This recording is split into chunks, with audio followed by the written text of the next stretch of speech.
Hi, my name is Yu-Kuan, and I'm the head of purchase experiences at Facebook, working on shops and commerce. Super excited to be at ProductCon with all of you guys today, getting to know everybody a little bit, as well as share a bit of some of the lessons and insights I've learned in my career as I worked on companies throughout different stages of maturity. I love to keep things interactive. So as you're listening to the talk, if you have a little time, definitely drop me a comment below. Tell me a bit about the product you're working on, what company you're at, some of your biggest opportunities and challenges. I love to keep things interactive, and hopefully we can get a conversation going among all of us. That sound good? Awesome. So for today, I'm going to tell you a little bit about some of these things that I learned as I worked on different companies. And I think I've been very fortunate in my career where I've been able to work on companies going through all different stages of its growth.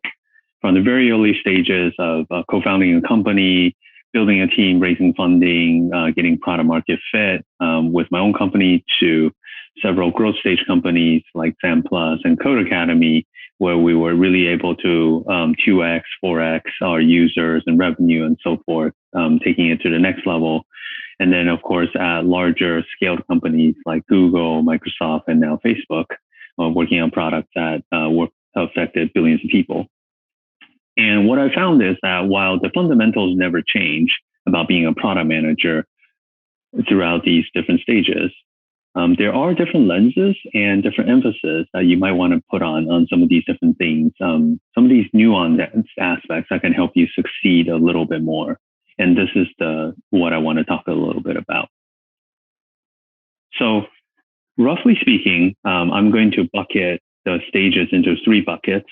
The 0 to 1, super early garage stage, pre-market fit, seed stage, Series A, to as you're starting to grow and scale a lot, having a foundation, trying to take that to the next level in terms of rapid growth stage, usually after a few rounds of funding. And then, of course, the last stage where you are at a pretty established scaled company. And then, of course, again, still trying to take it to the next level. And I'm going to speak to this really from two perspectives in terms of some of the things that I think hopefully will be helpful for you to find success for your product and your team, but then as well as for yourself personally as well, career-wise. So let's get into our first stage, 0 to 1, one of my favorites, very dear to my heart. I was pretty lucky when I was building my own startup that we had a chance to go through Y Combinator. And I remember going through YC. One of the most common questions that almost people ask every week is that we asked Paul Graham, the founder, was like, "Hey, Paul, like, how do we know that we're doing well in YC?" And you always say, like, "Hey, it's very, very simple. There are two things that you need to do, and if you're doing either one of those two things, you're doing great." It says you should either be talking to your users or you should be writing code or building product. Eventually, after many years, I think he let us go to the gym every once in a while too. But but I think that the point still stands that I think talking to your users is always one of the most important things that you could be doing, which we all know. I think it's one of the PM basics. Some of the nuances that I want to share in this journey that I think have been able to help me hone over time is when I first started to talk to users, to interview them, to understand and do product discovery, I often fallen into the trap of focusing on my product and my ideas too much and what it could do for people. And hopefully, I think all of you will be more sophisticated in that. But what helped me kind of get out of that trap eventually was to stop thinking about my product and try to take my product out of the conversation. And here's a couple of ways to sort of illustrate that. As we were talking to our users, I think we found that eventually some of the most illuminating questions were actually not even about the product at all, but in really thinking of ourselves as like anthropologists almost, where when we're trying to understand the problems, and then once they're describing to us like some problem they have, we would actually ask them then, "Hey, okay, it sounds like kind of difficult. Like, how much time do you actually spend working around this?" And a lot of times the answer people will give is very illuminating. Some people would actually, sometimes you find out, oh, actually, even though they say it's a problem, but they say like, yeah, it's okay. I just kind of put up with it, or I just kind of use this other thing. It's annoying, but that's okay. It's not too bad. And that's pretty illuminating too, in that this may not be as painful a problem as something else that people have hacked around with workarounds and jumps through many hoops to go through. So really look for these signs where the actions speak much, much louder than words.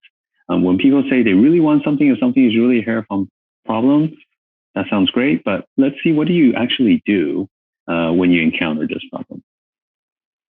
Another tip I picked up that was really helpful over the years, and kudos a lot to the superhuman guys, I think who really fine-tune this technique, is if you do have a product in market, try to identify the users who'd be most disappointed if they can't use your product anymore. So there's a bunch of ways you can get around this. You can do this using surveys. You can sometimes even just instrument this within your product. And then following up with these people to identify exactly why they were so disappointed and what they were using your problem product to solve becomes also really, really illuminating. This brings me to my next point, which is kind of related, is that in this very early stage of the company, a lot of the times you are looking for that insight, sort of that aha, the insight of, for example, like Instagram, when they first stumbled upon filters, and then that became one of the things that really differentiated the user experience. And I think a lot of times you will find that the most valuable user insight are not going to be in the data or the numbers, but really from talking to the users and the things they say and the things they do. Just because at this early stage, you don't have enough data to really be able to tell like meaningfully what is happening. And there's a lot of noise and a lot of, and sometimes even ghosts that you might be chasing may not really be there. One really vivid example I really remember is where our first paying users came from for my startup. And the startup I was working on was called Everyday.me. And we were a mobile consumer app, basically a self-writing journal is a simple way of putting it.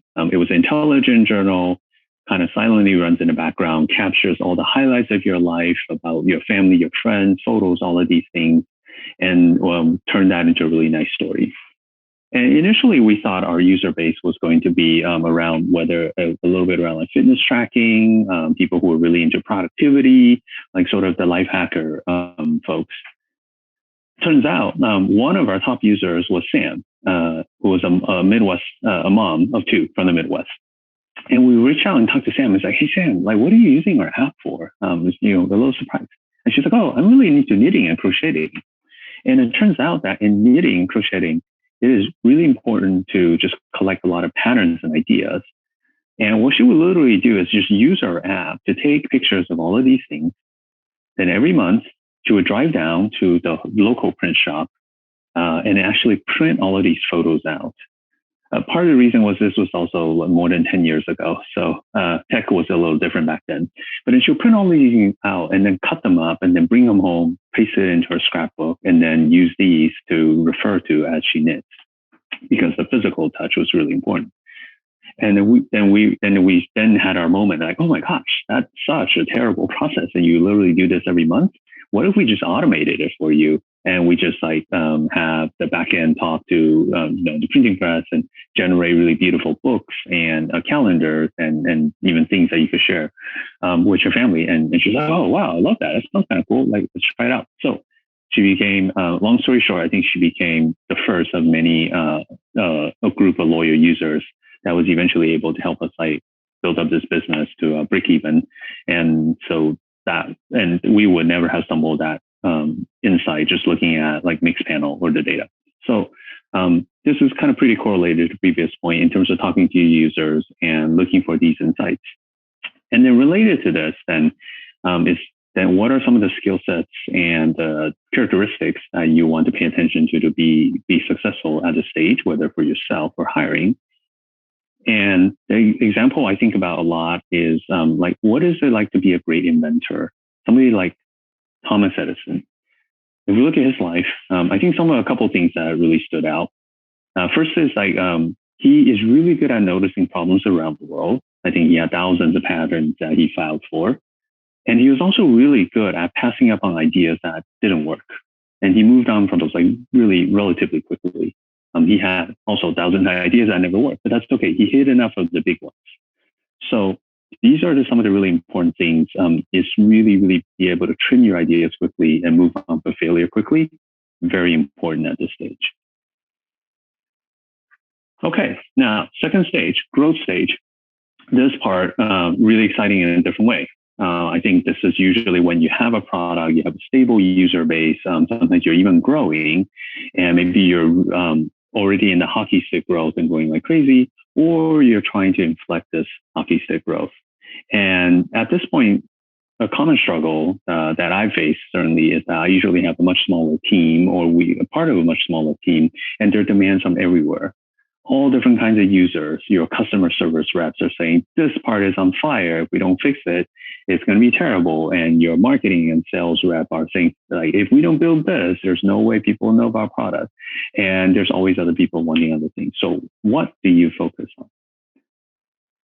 Well, one of the things that we found to be really clarifying for us at Code Academy is in figuring out what is it that people are willing to pay for to use in our product. Sounds really cliche, but it really is true. Build something worth paying for, and people will come. And so with Code Academy, what we had was, Code Academy was an educational tech product where people came onto our website and were learning how to code for free. And because of this, it was wonderful. Like, we have millions of people around the world learning on this product. But that was also very difficult because we have millions of people, everybody from 80-year-old grandmas to 10-year-old kids, like getting online for the first time. So it was really difficult to figure out who exactly we're building for and how do we optimize it. And so when we dug into the data, and at this stage, you will start to have more data and you do want to start to be a little more data minded. Then what we found was that if we just narrowed it to the subset of people who paid, and then we trace back their history into when they converted from a free user to pay users, it actually ran very counter to our hypothesis at the time, which was that it took a long time for people to get comfortable enough with coding to decide to pay. Our thinking was that coding was very hard, and we heard this from users in interviews a lot, that it took them many months to get comfortable. Well, what actually turned out, again, action speaks louder than words, is when we looked at the data, and we found that, oh, this is so surprising. Basically, the vast majority of people, like 80% of the people who were going to converted within like the first 2 or 4 weeks. That brought so much clarity and focus to our team and our product that it really sort of just blew the door open for our growth. Because now we definitely knew that focusing on the first user experience was really important. That first week experience was really important. We started to have a team to really dedicate and to optimize the heck out of that. We built a whole team around a paid pro tier product to really focus on, okay, how do we then once make it enticing enough that people want to upgrade and stay with us. And then also that gave us a good sense of balancing our investments in the free product, knowing that, okay, well, the free product is still important. It's great for the world. We'll keep investing in it. But we also know that most of the benefit, at least from a business perspective, it's going to come to us in, again, the first month or so. So that gave us a good sense of that balance. And lastly, I think really importantly, as we dug into this group, we found out that the personas that we were serving suddenly narrowed very, very quickly. We found out that actually this core group of users who liked our product enough to pay for it and to continue using it were really only a couple. People who are learning to code to switch their jobs. Say you're going from a barista and you want to get out of that, become a website freelancer. Somebody using to level up in their current career, like you are a financial analyst looking to go from Excel to learn some Python to do data scientist, and a hobbyist who want to use it to build specific projects. So again, this narrowing function was a great just a lens that really helped us focus everything, our product, our strategy, how I built the team. So think about this as potentially one of the lenses that might help you. The next lesson for companies at this stage, I encourage a lot of you to think about that I found very helpful, at least, is thinking about how do I build people capacity on my team before it starts to grow, before the team grows, the business grows, and so forth. What a lot of times happens is, and I was definitely guilty of this earlier on in my career as well, is I would think that, hey, that's okay. We're going to grow this team organically. I'm going to grow my people, groom their talent, and then we're going to bring them up along with us as the company grows. And yes, there are definitely times for that. But oftentimes, as you're starting to hit hypergrowth, you're going to grow so fast and you're going to encounter challenges that are orders of magnitude harder and more complex than what you've dealt with, that it's often very hard for someone who hasn't done it before to keep up. And this is where you definitely want to hire senior leaders and just senior talent. They don't have to always be managers, but really senior, like say growth product managers or designers or people like that can really help you pave the ground for getting to that next level of growth. Another example from Code Academy was I was lucky to have built out multiple functions there beyond product and design and data science, biz dev, ops, and so forth. And when we were able to hire a head of design, he came in and took our team of designers from 5 to 12 and really more than like 2x the output of the function with a bunch of specialty functions in research and visual design and ops as well. And then another person came in and ran our entire ops team and was able to more than triple our curriculum production with our ops function and build that team from scratch. So I think some of these examples, I think just to show that it is, as your company grows, I look forward and have these people who are already in place who can help you get to that level of growth. And I will also say that I think the right senior person often is not incompatible with your homegrown talent as well. A lot of times the right senior person will know how to grow in that scope for that team so that they can bring up a lot of the other aspiring leaders with them, and then they'll be able to mentor them, grow them, which is really fantastic, I think, for everybody. Okay, so what are the important skill sets and traits to succeed at this stage? Well, obviously, the ability to fly around and, crush cars, shoot laser beams, and all of that, right? Okay, just kidding. Actually, definitely, I think there's a lot of similarities to constructing a team, and it's going to feel a little bit like the Avengers, where there are people going to have their strengths and weaknesses, and then some people get along, other people don't get along. But the person I actually think is really important for the whole Avengers, who doesn't get talked about a lot, is this guy. So yeah, he doesn't get a lot of screen time, doesn't get a lot of attention, but really without him in the background, or bringing everybody together, mediating conflicts and so forth, like Avengers wouldn't happen. And I think this is some of the most important roles that we play as product managers and product leaders, is that we're this person. Our job is to make everyone else shine, is to bring these really strong personalities together, again, with different agendas and different growth areas and strengths. And how do we bring that together into a team and assemble a team and have them charge in the same direction? I think this is one of the most important skill sets at this stage of company, and really at any stage. All right. So with that, let's see. Now, getting to the scale stage. At scale stage, you are working usually at a company that is pretty established, probably working on a product that's used by hundreds of millions of people or even billions.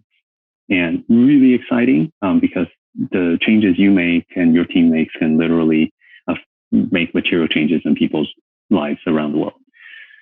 That said, it's also really difficult because usually it means you have to get now thousands of people, hundreds, thousands, maybe tens of thousands of people to go in the same direction. And what are some of the things that I learned in doing things like that? So I'll refer to a more recent example where I was part of the team that spearheaded the launch of Facebook Shops, which is Facebook's thinking about how do we leverage all the rich social network and information and relationships that people have on Facebook properties to deliver a differentiated and superior shopping experience. Now, to make this effort happen required us to, behind the scenes, it probably easily involved 20, 30 different teams from Instagram to Facebook to Messenger to WhatsApp to payments to platform to data and all of these different teams. And how you would get bring these teams together, for sure, I think there's no silver bullet, I think, to be super honest. But what I found to be really helpful during this process was kind of taking a page from the folks on Capitol Hill and thinking about how they usher a very difficult bill through the floor, for example.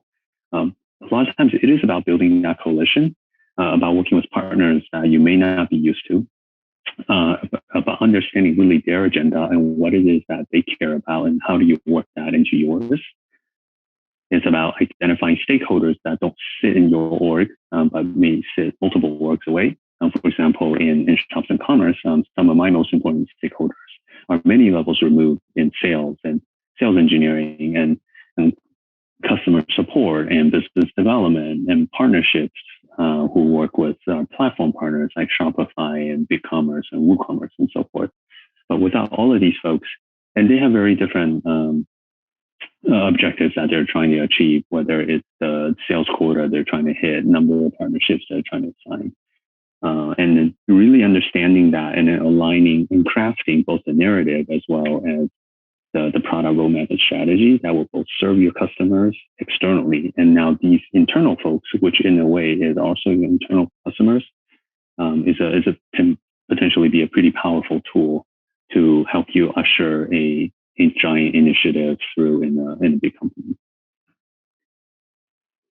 And here's the picture that I love to look at and remind myself a lot of in terms of skill sets to hone at a company of the stage is a lot of times it is really very much about reaching across the aisle, reaching across org lines, functional lines, working with other people that you may not normally have worked with, and really developing, thinking about crafting what is your agenda, how is it going to be framed and branded so that it can, again, reach across many constituent groups and speak to all these different constituent groups within your company, your very large company, and so that you can get the critical mass needed to bring it through. So I think there's probably like a whole nother talk that we can have on this one, but I think the key here is to really think about, again, identifying your stakeholders, your key constituents, your key messaging, and think about honing that. So with that, I'm going to quickly recap on some of the things that I covered today. So in the first stage of a company's growth, the 0 to 1, focus a lot on talking to your users, and especially with a lens where you're looking for qualitative insights before quantitative insights. Look at what people do instead of what they say, and look at the words a little more than the numbers. In the rapid growth stage, definitely want to focus on building something that people want to pay for. That can often be a very clarifying lens. And then think about building the senior leadership capacity on your team before your team and business starts to grow. And lastly, in a scaled and mature stage, think of yourself not just as a product leader, but really as a people leader, coalition leader. Think about how you may have external customers and internal customers within your company, your constituents, your stakeholders, your sponsors, your the people who funded you.